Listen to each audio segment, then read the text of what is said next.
Hey folks, it's ioEther. We're back with some more World of Tanks. As you can see, this is Born to be Wild and is T-34. This is a tier 6 game on Hidden Valley. Wait. Those are 3 marks. Okay then. So this is going to be a nice game is what you're telling us.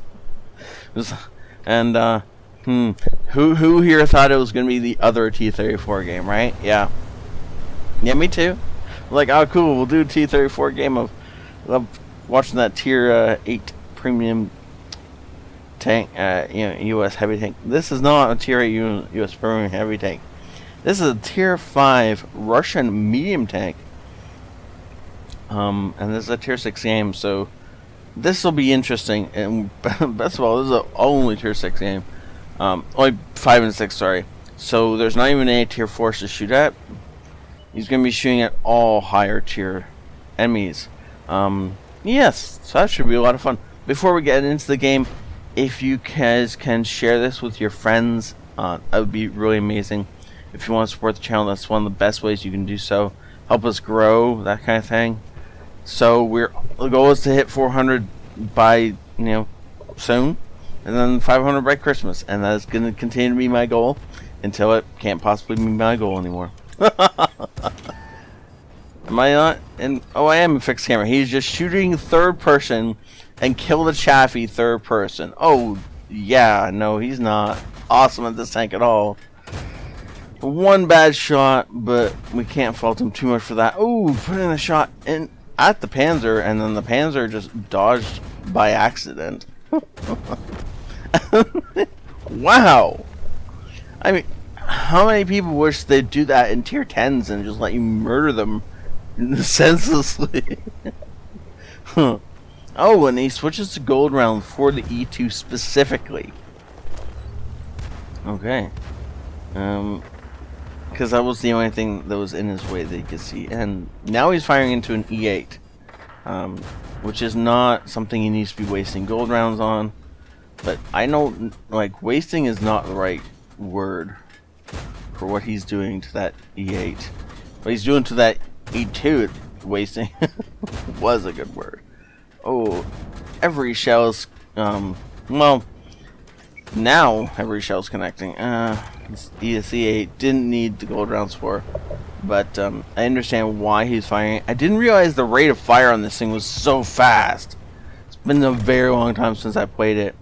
And yes, he fired most of his gold rounds into a couple of E2s and E8. However, it was definitely necessary to fire them into E2. 112 penetration just isn't going to cut it against E2 frontal armor. It wasn't needed for the what's it called? The E8, but he fired between them so fast that I personally would just hit the 2 button as well. Look at this. Churchill hits him from down, hits him twice, and he decides, no, actually, we're not going to do that. Instead of the normal where he just preys on some poor innocent driver, that Churchill actually got his money's worth out of him. And then we're going to hit this guy on the move. Yes, we are. Full speed on the move. I'd like to tell you some of the awesome characteristics about this tank, but honestly, the gameplay is a bit too rapid for that. Because X is just, Born to be Wild is just taking these guys out. Now that we've kind of slowed down a bit, you can talk about. Obviously, the gun is part of the reason that most people end up wanting to play this tank. As far as the accuracy and the speed at which you can unload a clip. Not that he's carrying a clip, you know what I mean. Unload all his shells. Unfortunately, accuracy at this range apparently is a lot worse than I thought it was. That or he wasn't taking any time to aim in, because he reloads so fast that if you're not close to your target, and then you're going to be firing before your shells are ready to go out, kind of thing. Also, he's obviously not afraid to use his shells to take down buildings, which is a actually not a bad strategy. Got him quite a bit of damage on that. What was it? The Panzer. It was Panzer 5H, 4H, right? Nope, that's the Panzer 4H. So it was Panzer 34 that we saw earlier then. That he took out because he. Oh, look at that battle. Oh, it was a tier 6 for a tier 5. That tier 5 looks made the tier 6 look silly. Oh, wow. And then he takes out Churchill 3 like, nah, I could finish you faster, or I could just make you look silly and have a lot of fun. And that's pretty much what he did. Yeah, so it's a medium tank. It doesn't have much gun depression, unfortunately, but in that it's pretty much on the ball for everything awesome. If there's one particular thing that is more awesome about this tank that I can't remember, I'm sure Wild will be happy to drop it in the comments and make me look silly. Right? Okay, so the M6 knows where he is.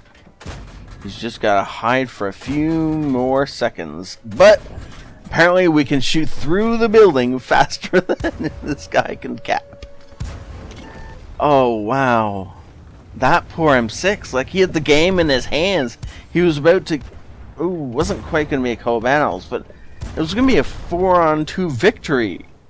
And Born to Be Wild is just like, no, that's not the way this is going to go down.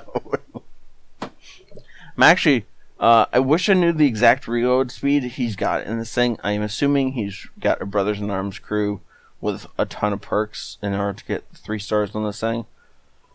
He'll tell us in the comments, I'm sure, because he's a nice guy like that. Look at that HD rendering. You can see through the cupola. Anyways, I'm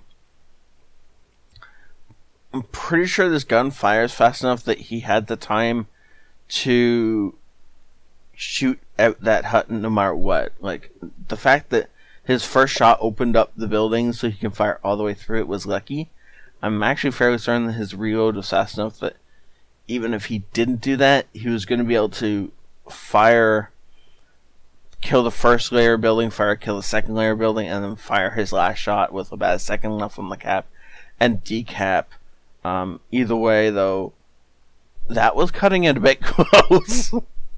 Less than 3 seconds, less than 4 seconds left on the cap, and Born to Be Wild just takes that all away from that poor M6, who honestly thought he had a victory, because who can take down an entire house and then hit you in less than 5 seconds? Well, apparently the T-34 can. Good lord, this tank is awesome.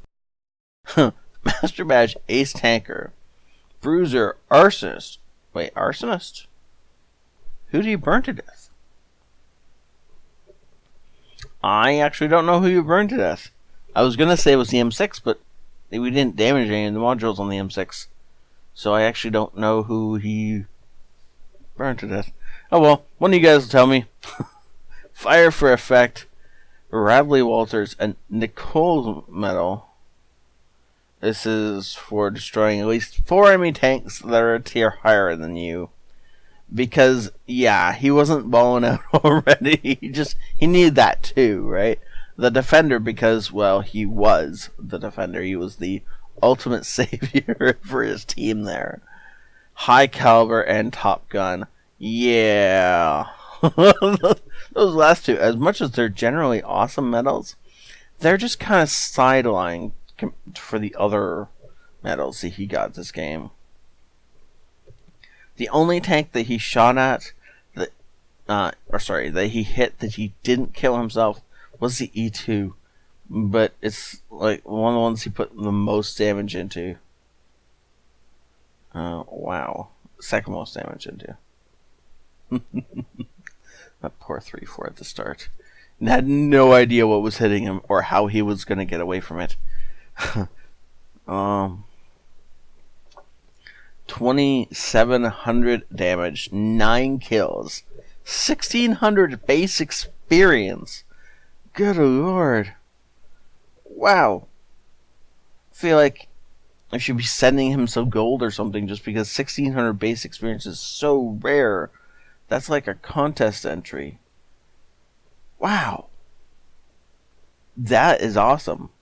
64 shots fired. Good lord. Well done, sir. Well played. This was awesome to watch. I truly enjoyed this. I used to love this tank back in the day, though I don't remember any of my time actually playing it. But I must have enjoyed it because of all its glory and this much awesome. So, yeah, this was a great game. It was a nice bit of nostalgia. Thank you so much for saying this, NX.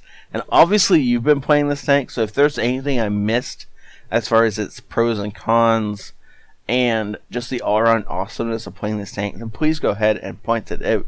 Make me look silly in the comments because that's what you guys love to do, and I'm perfectly fine with it. I will see you all later. Thank you so much for supporting the channel, and this is ioEther out.